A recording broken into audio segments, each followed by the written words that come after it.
अस्सलाम वालेकुम guys, welcome back to my YouTube channel. उम्मीद करती हूँ आप सब खैरियत से होंगे और आप देख रहे हैं व्लॉगिंग ट्रायंगल। आज है संडे, तो फिर मैंने सोचा आज अपना किचन साफ़ करती हूँ क्योंकि ओवन के पीछे बहुत ही गंद जमा हुआ था। और आज संडे है तो हमारी हेल्पर भी संडे को छुट्टी करती है, वो नहीं आती संडे को। लेकिन हेल्पर जितना भी काम कर लें वो तो ऐसे ऊपर ऊपर से काम करती हैं, अच्छी तरह से सफाई तो नहीं करती ना। और अपनी हेल्पर के साथ साथ रहो, मतलब उसको बताओ कि ये काम करने, तब वो काम करेगी। अगर उसको ऐसे छोड़ दो तो वो बिल्कुल भी सही काम नहीं करती, मतलब पता ही नहीं चलता कि घर में सफाई हुई हुई है कि नहीं। तो यहाँ कुछ मेडिसिन्स पड़ी हुई थी, फिर मैंने देखा कि अगर वो एक्सपायर हैं तो फिर उन्हें फेंक दूंगी, अगर नहीं है तो फिर उन्हें रख दूंगी।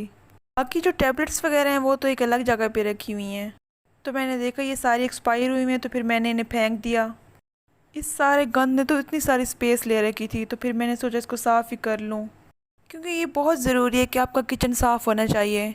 क्योंकि अक्सर वक्त हमारा किचन में ही गुजरता है। सुबह का नाश्ता बनता है, दिन को खाना बनता है, फिर चाय बनती है, फिर रात का खाना बनता है। तो इसलिए किचन को साफ़ होना चाहिए। तो यहाँ जो भी बॉक्सेस पड़े हैं फिर मैं उन्हें उठा लूँगी। और ये जो बॉक्स है इसमें देखती हूँ कि अगर कोई ज़रूरी सामान है तो वो रख लूँगी, और अगर ज़रूरी नहीं है तो फिर उसे फेंक दूँगी मैं। तो यहाँ से सारी चीज़ें मैंने उठा ली हैं, तो अब इसको अच्छी तरह से साफ़ करेंगे क्योंकि यहाँ पे बहुत डस्ट जमा हुई थी। वैसे मैं अपनी छोटी बहन को कब से कह रही थी कि ये साफ़ करके दो, लेकिन फिर उसे टाइम ही नहीं मिलता था। तो आज उसने कहा संडे है तो फिर हम दोनों मिल के साफ़ करते हैं इसको। तो सबसे पहले मैंने इसको फिर टिश्यू से साफ़ कर लिया, और फिर एक रफ़ कपड़ा लेके उसको गीला करके उससे भी फिर मैंने इसको साफ़ कर दिया। तो ये अब बिल्कुल साफ़ हो चुका है। तो अब मैं देखती हूँ कि इस पर क्या रखना है। तो फिर यहाँ पर मैंने ये छोटे छोटे से डेकोरेशन पीस रख ली, और फिर मैं देखती हूँ कि अगर कुछ और रखना है तो। और फिर मैंने यहाँ ये भी डेकोरेशन पीस रख लिया।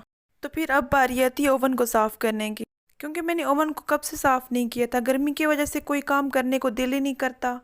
तो आज मौसम अच्छा था तो फिर मैंने कहा इसी बहाने ओवन को भी साफ़ कर लेते हैं। तो सबसे पहले फिर यहाँ, क्योंकि गर्मी की वजह से कुकिंग भी मुश्किल सी होती है, तो दिल करता है जल्दी से खाना बने और यहाँ से हम बाहर निकलें। कितना अच्छा होता ना कि हमारे लिए भी मनोसलवा आती। लेकिन भाई इंसान किसी हाल में भी खुश नहीं है। क्योंकि जब गर्मी हो तो हम कहते हैं हाँ सर्दियाँ अच्छी हैं, और जब सर्दियाँ हो तो हम कहते हैं गर्मियाँ ही अच्छी हैं, अब इतनी सर्दी हो रही है। बारिश ना आए तो हम इतनी दुआएं करते हैं कि बारिश हो जाए, जब बारिश हो रही हो तो हम दुआ करते हैं कि ये रुक जाए। तो इसलिए इंसान को हर हाल में खुश होना चाहिए, हर हाल में अल्लाह ताला का शुक्र अदा करना चाहिए। तो अब मैंने एक रफ़ कपड़े को गीला कर लिया, तो अब उससे मैं ओवन को साफ़ कर रही हूँ। अगर आपके ओवन पे भी इस तरह से डस्ट जमी हुई है तो आप एक पुराना ब्रश ले लें जो आप यूज़ ना करते हो, तो उस ब्रश से आप ऐसे इसको साफ़ कर सकते हैं। ये इस तरह ब्रश से साफ़ करने से बहुत ही जल्दी उतर जाती है और बहुत ही साफ़ हो जाती है। मैं भी इसलिए ऐसे ब्रश से साफ़ कर रही हूँ। सो फाइनली अब ओवन भी साफ़ हो चुका है हमारा। वैसे मुझे तो लगता है संडे का दिन 5 मिनट में ही गुजर जाता है। मुझे तो संडे इसलिए नहीं पसंद क्योंकि अगले दिन मंडे होता है। मतलब मेरा तो ये पॉइंट ऑफ व्यू है, लेकिन छोड़ें। तो अब हम अपने किचन के काउंटर को भी साफ़ कर लेते हैं। सो फाइनली अब मेरी इतनी मेहनत के बाद ये मेरा काउंटर तो साफ़ हो चुका, ओवन भी साफ़ हो गया। तो फिर जो भी बर्तन साथ पड़े हुए थे उन्हें भी मैंने वॉश कर लिया और अपनी जगह पे रख लिया। और जो बाकी हमारे किचन के कैबिनेट्स हैं उन्हें भी किसी दिन साफ़ करेंगे, और फिर मैं आपके साथ उनकी भी वीडियो शेयर करूँगी।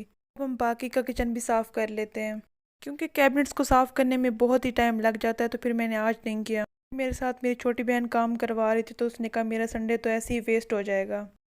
तो फिर उसने बोला आधा काम हम आज कर लेते हैं और आधा काम किसी और दिन कर लेंगे। तो फिर मैंने बोला ठीक है, जैसे तुम्हारी मर्ज़ी। तो माशाल्लाह से सारा किचन साफ़ हो गया, आप देख सकते हैं माशाल्लाह कितना प्यारा लग रहा है। तो किचन को साफ़ करने के बाद फिर हमने बाकी घर की भी सफाई कर ली, और फिर सबसे पहले हमने ड्राइंग रूम को साफ़ किया, क्योंकि आज संडे है तो कोई गेस्ट वगैरह आ जाता है। तो ये है मेरी आज की वीडियो। अगर आपको मेरी वीडियो अच्छी लगी हो तो इसको लाइक करें और मेरे चैनल को भी सब्सक्राइब करें। अल्लाह हाफिज़।